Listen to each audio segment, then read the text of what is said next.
I think there are some things we do have to talk about within this offensive line. I think the two guys that we really have to talk about, probably not the two guys, but there are a few guys that we do have to talk about. I think the top two guys I want to talk about right now are Jordan Mailata and Nate Herbig, okay?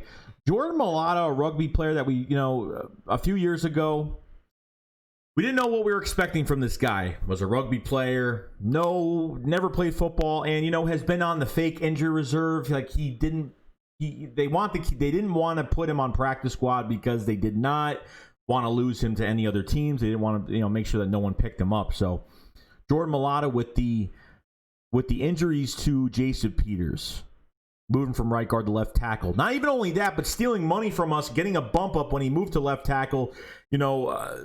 Lane Johnson restructuring his contract to give Jason Peters more money.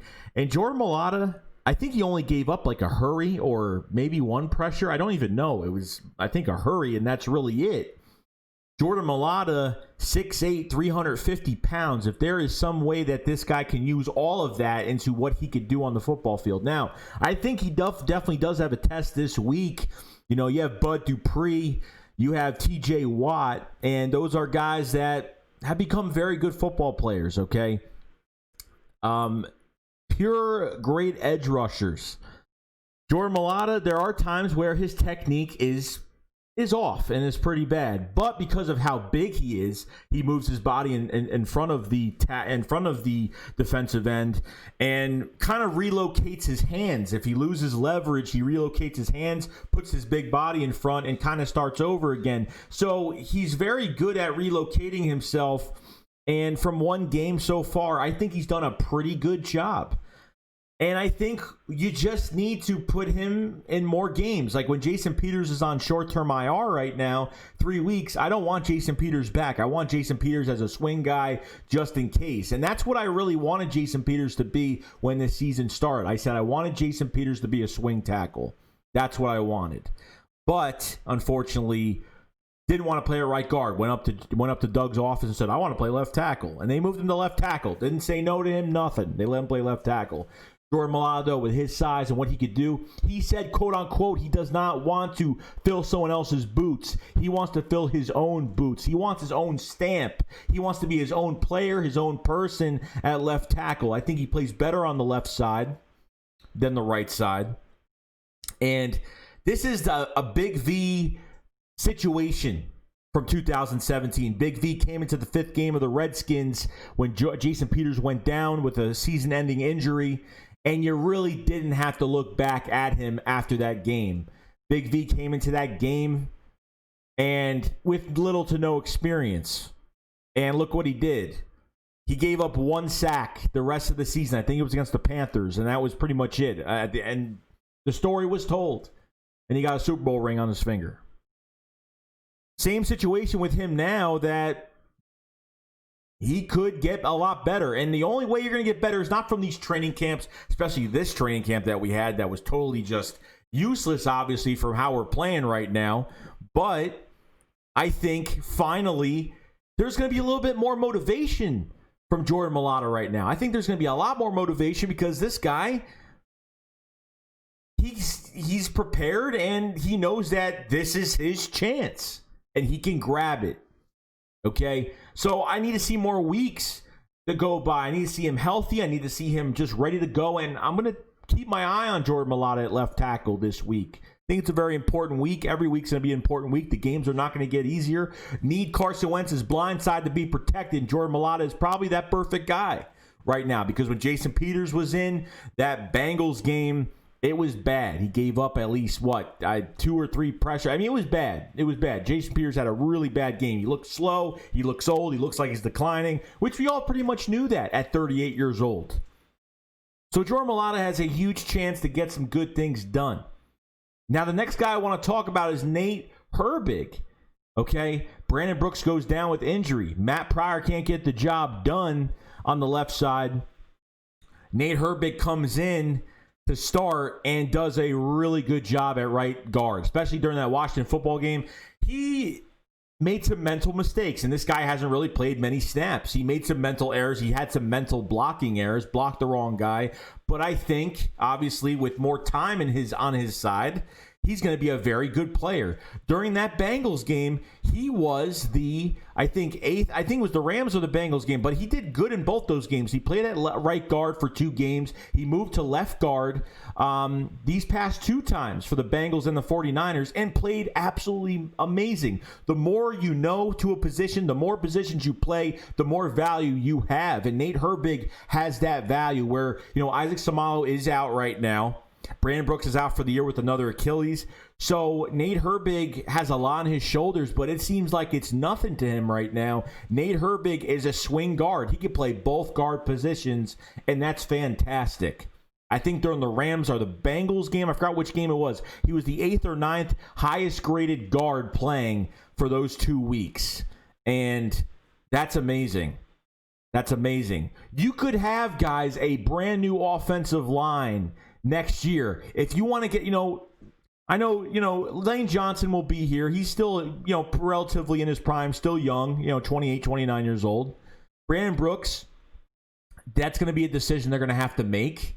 Isaac Seumalo just got paid. Jason Kelce is about to retire after next year. He's got 1 more year left on his contract after this year in 2021. So there's, honestly, guys, offensive line might not be a problem for the future. You might have your set guys. Jack Driscoll that we signed, that we drafted, did a really good job the first game. He got in on the 49ers game a little bit here and there when Lane Johnson was having little issues with his ankle. But Jack Driscoll that we drafted did a really good job in that first game. He made a few, like I said, same as Nathan Herbig. They both started next to each other fresh and made some mental mistakes. And that's obvious that happened. But Jack Driscoll, and even Brandon Graham said during training camp, Jack Driscoll looks really good when he blocks me. He's strong, and when Brandon Graham says he senses a good offensive lineman when going against them, he mentioned Jack Driscoll's name multiple times. So Jack Driscoll has a huge chance to be something as well. Okay? I think Prince Tagawanabo is a project. We drafted him from Auburn as well as Jack Driscoll. I think he's more of a project. He's got great footwork. I think he just needs more time and more technique has to get done.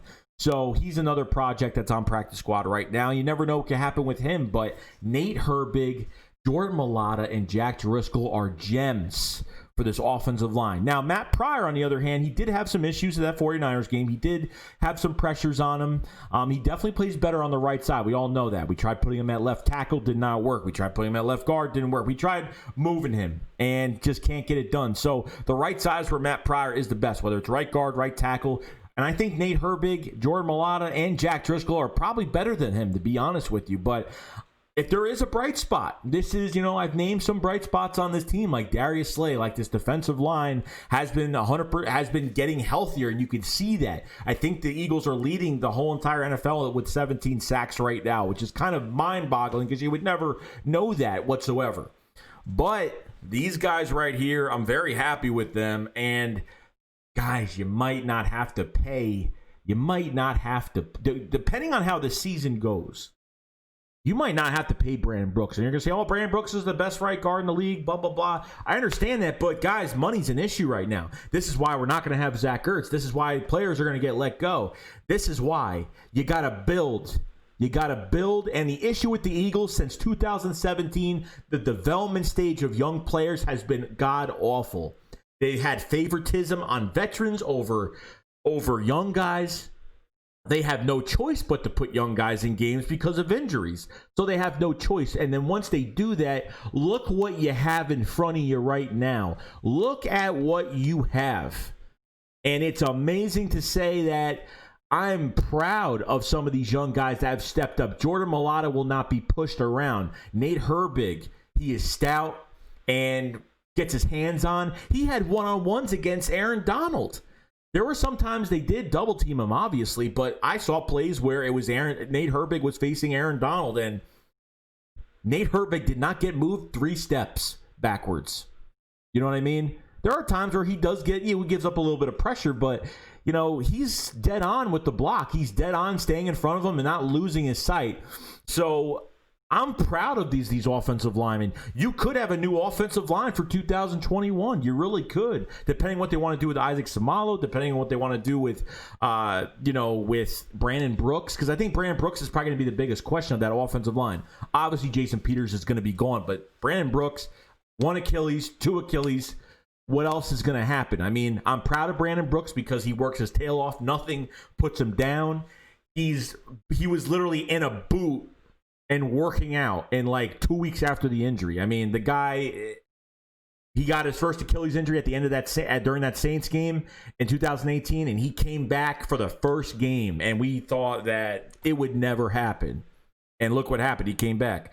That's going to be a very hard decision for the Eagles to make, other than there's got to be restructures, some pay cuts, or something to keep this offensive line intact. If you're able to keep Brandon Brooks, then that's great. You still have Nate Herbig. You have a lot of guys, but I think it's time for a change. I think the Eagles need to look at this carefully this year, and I'm looking at this offensive line very, very closely. And I was very proud of Nate Herbig, proud of Jordan Mailata, proud of Jack Driscoll. Matt Pryor has been solid, not perfect, but he's been solid. But I need to see more from these guys. It's only going into the 5th game now. We need to see more from these guys down the stretch.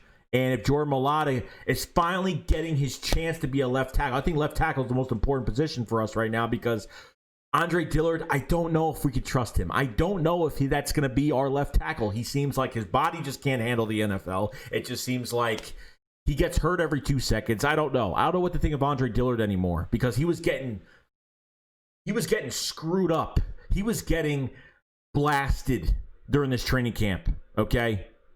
Josh Sweat had like 9 sacks on. I mean, it was bad. It was bad. And we tried replacing it. Because when you put Jason Peters at left tackle, guess what happens, guys? You hit the restart button all over again at that position. Because Jason Peters, just say he stayed healthy this whole year at left tackle, then the Eagles have to find a left tackle next year. And you would obviously say, oh, well, Andre Dillard will just come back, but is he going to be able to play? It's just a wasted pick. The Eagles should not have brought Jason Peters back. I thought it was a bad idea. He started 3 games.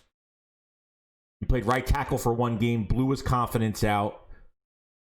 I think you have something here, guys. If you really look, it's time to get younger. It's time to move on. The Eagles could have a brand new offensive line. I'm not saying get rid of Kelsey and everything like that. Let some of these guys live out their contracts. I think Lane Johnson has 2 years left. 2 years after this year left. He's got Kelsey's got we have him through 2021. And Isaac Seumalo has been pretty solid. So, I mean, you have a lot of pieces there. Brandon Brooks, I don't know. I forgot about his contract, but I know they just gave him a brand new contract recently, 4 or 5 year deal. So it's, he's supposed to be here for the long haul. So I like this offensive line. I actually am starting to like how these guys are playing, and I'm proud of these guys. And this is not something that happens with every team. Some teams don't have depth. I think the Eagles actually could have depth if they're able to retain a guy next year. You could have a starting left tackle and Jordan Mailata. Obviously, he'll be in competition. Nate Herbig could be your starting right guard if Brandon Brooks is not here next year. And you know what? You got a lot of guys on the back burner right now willing to learn and do what they have to do to start after Lane Johnson leaves in a few years. You never know what could happen, but I'm very, very high on these offensive linemen. I'm sorry this is a long video, but I think it has to be said because we have to give these guys props for coming into games like this and doing a good job. Nate Herbig, I was like, I didn't know what was going to happen. And he actually he's played very well. He's played very well. Jordan Mailata had a very good game his first game. So, very proud of it. So, let me know what you guys think in the comment section below. And I'll see you guys later. Shake Squad up. Root up. Shake Squad up. Fly, fly. Peace out, guys. Peace. Peace.